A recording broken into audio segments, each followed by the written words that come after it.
TV Ghana, Matilda and sir. In a very short period of time, no, West Africa had some military coups be way to our constitutional government and what to Abama. Some of these countries is sadly, Chad, Burkina Faso, Guinea. You mean even just a few weeks ago, essentially another one from Niger. I wo to the Honorable Mohamed Bazoum, be will take over. Now, why be a very deep message? Sometimes I say about that man little cool see with that or a very scary kaka because all of a sudden, imagine the bloodshed, imagine the things about to happen before I could be busy. On easy, on something very very easy, on something very funny. They in a Kwesi Pratt connecting to Insight newspaper actually there. Or that Ghana are very very on high alert. Now, security agencies in Ghana should be on high alert because some of these cool, actually cool now. You look at West Africa, but the map was out to one, but that to 21 year man. In there, all of these countries, because West Africa is too big, until you can see that all of these countries here, military coups, all of them are close to Ghana.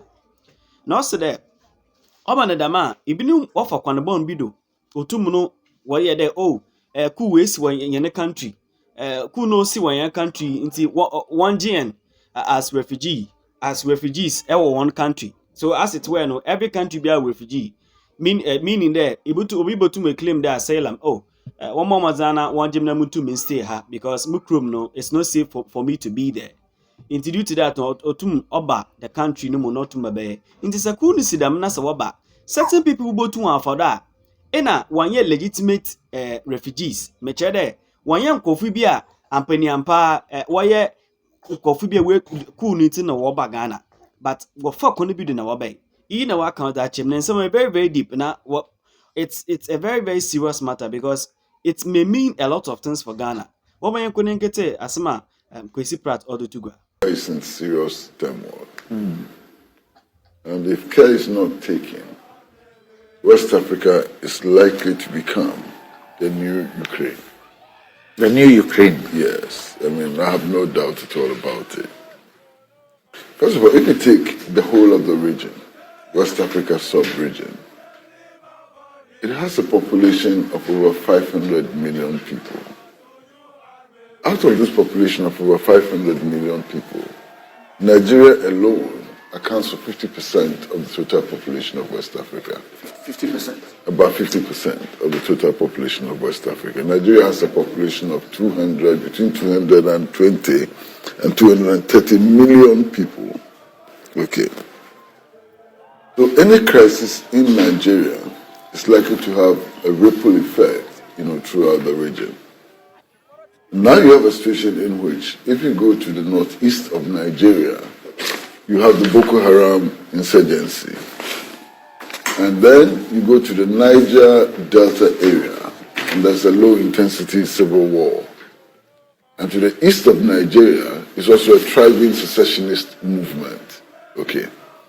So, this alone is a serious problem for West Africa. The Nigerian crisis itself is a major problem for West Africa. But there is more. Now, you go to the Sahel, and there are two insurgencies building up in the whole of the Sahel. There's the attempt by the Islamic State to take over countries in the Sahel. And then there is the Azawad movement, which aims at establishing the independent Republic of the Azawad in the Sahel. And that cuts across many countries. Now, if you take Burkina Faso, the last time I checked, 50% of the territory of Burkina Faso was under the control of insurgents, Islamic insurgents. 50% of the territory. Now, these insurgents have been active, not just in Burkina Faso, but in Guinea, in Mali, and other places. And indeed, there is some record which indicates that the insurgents have attacked northern Togo and they've attacked northern Benin as well. There have been incidents of insurgent attacks also in La Côte d'Ivoire. So on account of these insurgencies, by the Azawad movement and also by the ISIS and so on, West Africa is in serious trouble. I've seen intelligence reports on Ghana which suggests that some of the insurgents have managed to infiltrate Ghana and to establish what they call sleeping cells. And the last report that I read, the last intelligence report that I read, indicated that some of the insurgents have infiltrated Ghana all the way south, beyond Tamale. This is a frightening situation. Then you've had the instability in Chad, following the removal of the president. And then, of course, the coup d'etats in Burkina Faso, in Mali, and also in Guinea.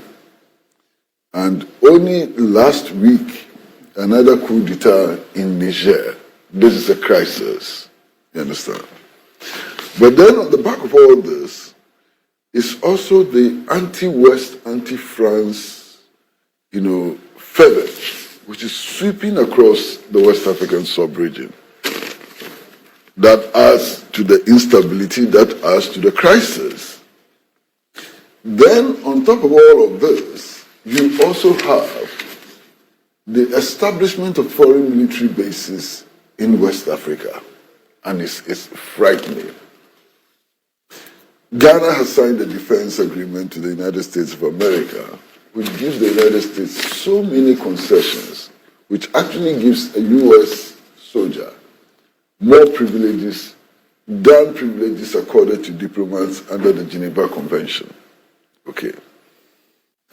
We know as a fact that Terminal 1 of the Accra International Airport has been dedicated to the use of the U.S. Army. And then, of course, we know about the U.S. military base also in Niger. We know the French have a network of military bases across West Africa. Recently, we also do know as a fact that the Wagner Group is also developing its foothold in West Africa. And we know as a fact that they're in Mali. We know also as a fact that they're in Burkina Faso and so on. And there's a lot, of course, there's Paris in the Atlantic Ocean, which adds to the very complex security situation. Now, on top of all of this, has come the coup in Nigeria. Randy, I don't know how to say it in a better way. I don't know how to say it in a nice way. The current crop of leaders in West Africa are the most reckless that we have seen in the history of the world. Extremely reckless leaders who have no commitment to the development of democracy, whose only interest is to protect their hold on power. And that is going to deepen the crisis in West Africa. And I'll explain. Alassane Ouattara, the circumstances under which he came to power can be discussed. Of course, I think that he was imposed by the French military following the overthrow of Laurent Gbagbo, by the French military. But that is not even the point. Alassane Ouattara actually amends his country's constitution to give himself a third term. And these presidents who today are crying against coup d'etats and so on, went and congratulated him on messing up with his country's constitution, giving himself a third term.